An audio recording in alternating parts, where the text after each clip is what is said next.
When the United States goes into World War II, Sacramento acts just about like any other city. They are, shocked by entering the war, and they step into line to do what is in the national interests as quickly as anybody. And one of the big issues is the issue of food for victory. It takes a lot of food to feed an army, and we not only had to feed our army, we had to feed the Allied armies. So as a process of diverting food that would normally be used for domestic consumption for military use, a program was initiated in the Roosevelt administration called Victory Garden. And the idea was that if you would take your front yard or backyard, plow it up, plant it, and grow food for yourself, that would be that much less of a burden on the agricultural economy of the country.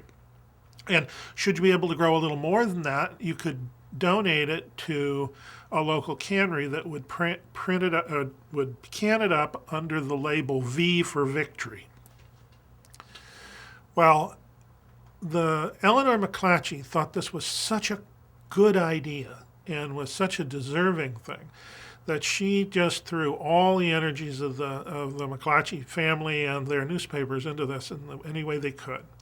And so they created a platform for an event in Sacramento. The state fair had to be shut down for the war, so to substitute for it, she would have a Victory Garden event at Memorial Auditorium once a year, one weekend a year.